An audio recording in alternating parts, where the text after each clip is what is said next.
I'm Emma with CBM's Emergency Response Unit. We have just finished intensive 5-day training for the International Organization of Migration on inclusion of persons with disabilities in humanitarian action. CBM and CDD started a partnership with IOM back in September of 2018. Earlier, CBM and CDD conducted a series of trainings for IOM staff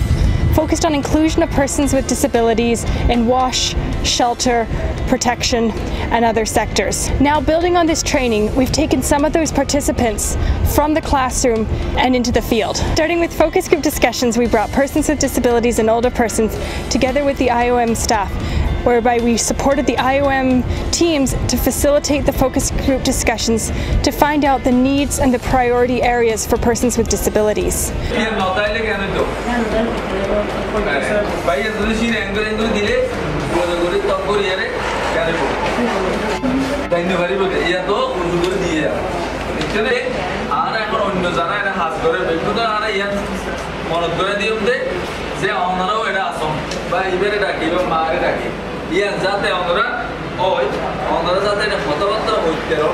We also conducted some transit walks in the community,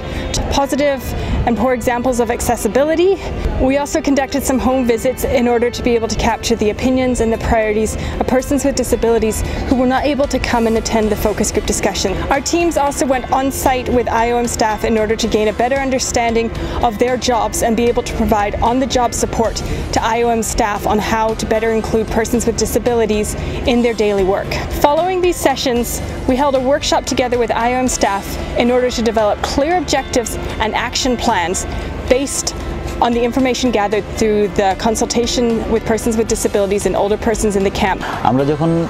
এই training এর পরবর্তীতে একটা action plan আমরা set করেছি তার মধ্যে আমরা কিছু কাজ রেখেছি যাতে কিনা আমরা নিজেরা ক্যাপাসিটি ডেভেলপ করতে পারি নিজেদের আমরা যেহেতু সাইট ম্যানেজমেন্ট হিসেবে কাজ করছি এই ক্যাম্পে তো আমাদেরও জানা দরকার যে কারা আসলে পারসন উইথ ডিসেবিলিটি এবং কিভাবে তাদেরকে আইডেন্টিফাই করতে হয় আমরা এই আইডেন্টিফাই করার ট্রেনিংটা রিসিভ করার পরে আমরা নিজেরা আমাদের ক্যাম্পেরই পারসন উইথ ডিসেবিলিটি যারা প্রোটেকশন অ্যাক্টর আছে এবং পারসন উইথ ডিসেবিলিটি নিয়ে কাজ করেন তাদেরকে সাথে নিয়ে আমরা পারসন উইথ ডিসেবিলিটিদেরকে আইডেন্টিফাই করব এবং আইডেন্টিফাই করার পরে সেই আইডেন্টিফাইড পারসন উইথ ডিসেবিলিটি যারা আছেন যারা প্রতিবন্ধী ব্যক্তি যারা আছেন তাদেরকে যে বিভিন্ন ধরনের সুযোগ সুবিধা তৈরি করার ক্ষেত্রে আমরা বিভিন্ন জায়গায় অ্যাডভোকেসির দায়িত্বটা পালন করব এর পরবর্তীতে আমরা আরো একটা কাজ রেখেছি যেটা আসলে বিভিন্ন এজেন্সিকে সচেতন করা যেন তাদের এজেন্সির স্টাফরা সচেতন হয় এবং ওনারা তাদের প্রজেক্ট পরিকল্পনা করার সময় প্রজেক্ট প্ল্যানিং বা প্রজেক্ট ডিজাইনিং এর সময়ে তারা অবদান রাখতে পারে যেমন উদাহরণস্বরূপ যদি বলি যে তারা একটা ল্যাট্রিনের ডিজাইন করবেন কিংবা একটা গোসলখানার ডিজাইন করবেন কিংবা যে কোনো রাস্তা বা অন্যান্য ফিজিক্যাল ইনফ্রাস্ট্রাকচারের ডিজাইন করবেন ওই প্রজেক্টের ওই ল্যাট্রিন ওই বাথরুম ওই ফিজিক্যাল ফিচার যেটা তৈরি হবে সেটা যেন ডিসেবলড ফ্রেন্ডলি হয় This partnership between CBM and CDD with IOM and their partners has been a unique experience for all of us. This is the first time that we have provided such intensive, targeted on-site support to a partner following a series of classroom-based trainings. We are very excited to see how the learnings from these trainings are going to be implemented. A core element that we considered in the design of these trainings was to ensure that the voice, the opinion and the priority of persons with disabilities and older persons themselves was raised and included in the training. Assalamu alaikum. I'm Sunamia. I am meeting Madalogil. খানাইতে সমস্যা চলাফেরা করতে সমস্যা লেট্রিনে যাইতে সমস্যা in আর বিকিল লেখি হরি লগি আর এখন এনিলে আইরে লেখি হরি লগিয়ে দেন বেশি নাই আর আই বিকিম ফাইলে আর আই হিনলা বলি বেশি খুশি হই সবচেয়ে ভালো ব্যাপার ছিল যে আমাদের প্রত্যেকটা কাজের সাথে কমিউনিটির এনগেজমেন্ট প্রথম দিন আমরা একটা এফজিডিতে অংশগ্রহণ করেছি যেখানে কমিউনিটির সাথে আমরা তাদের নিজেদের সমস্যাগুলো কীভাবে সমাধান করা যায় সে ব্যাপারে কথা বলেছি দ্বিতীয় দিন আমরা কমিউনিটি মেম্বারদের সাথে যারা পারসন উইথ ডিসেবিলিটিস আছে তাদের সাথে তাদের শেল্টার ভিজিট করেছি শেল্টারগুলোতে কি সমস্যা আছে সেগুলো দেখেছি এবং তাদের যে যাতায়াতের পথ আছে সে পথে চলাফেরার সময় তারা কোন ধরনের সমস্যা ফেস করে সেগুলো দেখেছি তৃতীয় দিন ছিল তারা